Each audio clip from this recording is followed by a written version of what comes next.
Brewing Friends. Hello everyone, dear homebrewers. Thirsty as always for knowledge like me and excited to understand how to make a good tasting beer on your own. With this extensive, laboriously produced new video series, I will have the pleasure to tell you about an important step of the brewing, very dear to me. I'm talking about mashing. I don't want to waste time. However, I need to explain you first the malted barley, the other kind of grains, also the malting process. As you may know, beer is a sweet mixed result of the fermentation of the wort, made with mashing some cereals and followed hopping. The cereal used the most is the barley. Its grain is a caryopsis, a fruit with the same name, or botanically speaking, The Hordeum vulgaris species, which belongs to Poaceae family, also known as Graminae. The barley, rich in starch but poor in fats, is easily cultivable in many areas of the earth, in different times of the year. The barley was probably one of the first cereals cultivated by man around 12,000 years ago. Unbelievable. Indeed, barley is a very fast germination process and can be cultivated at various temperatures. There are many kinds of barleys. Among the various kinds of barley, a difference is in number of the rows through the rachis. We have, for example, 2 row barley and 6 row barley, with 2 or 6 lines each.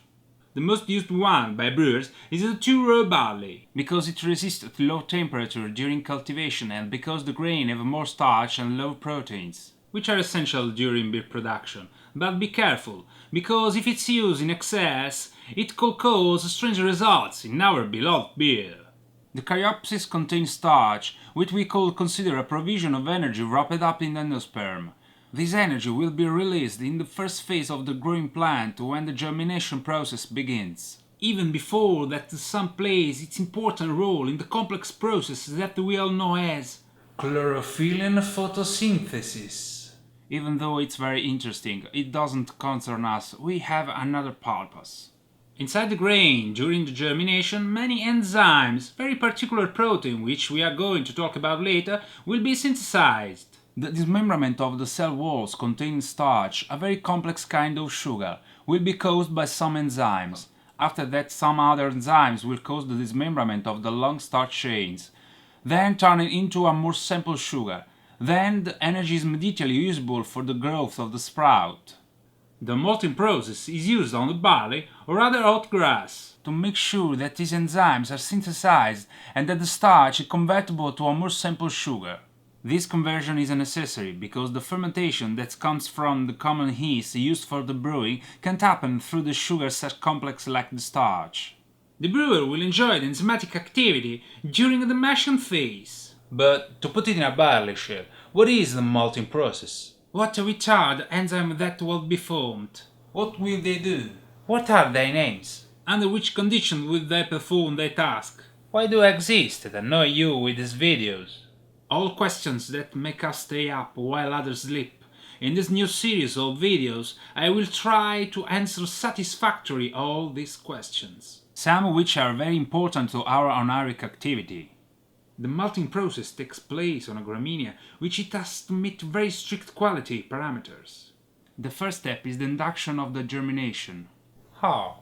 By placing the grain into water. The moisture will hold germination in a couple of days. At the beginning of the germination, this will be left alone for about 1 week or so, and that's when the little roots start growing. The length of time could be different according to the kind of malt and the sprout length. We should be at least 3/4 length of grain. We named this step modification of malt. Nowadays, most of the malt is modified so that we can have more starch but low proteins. This factor will make the brewer's job easier. The germinated barley is now ready to be called green malt. After that, we can go to the second step of the mashing process, which consists in the drying and roasting with hot air on the grains. This process reduces the humidity inside the grains, stops their germinative process and enzymatic activity. According to the timing, the drying temperature and the roasting phase, we will obtain a darker or a lighter malt with different levels of enzymatic activities or completely absent activities, with different combination of starch and protein, and of course with various organoleptic characteristics.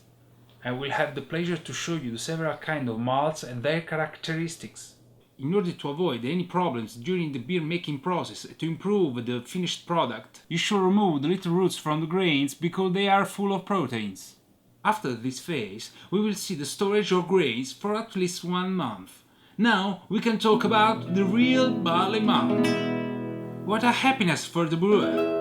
Many brewers buy the barley already malted, but some brewers have decided to make their lives more complicated, but also a little more interesting by malting the barley by themselves.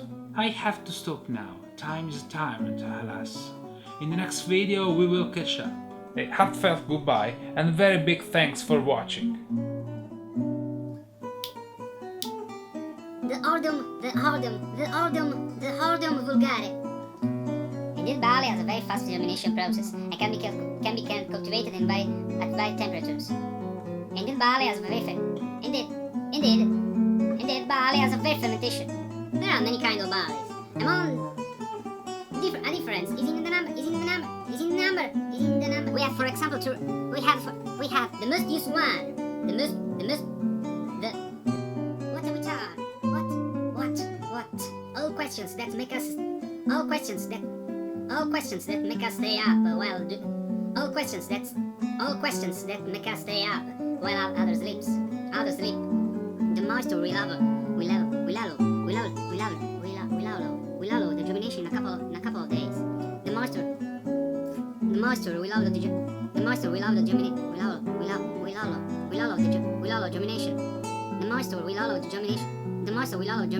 couple of days. The moisture will allow the germination. The moisture will allow the germination in a couple of days. The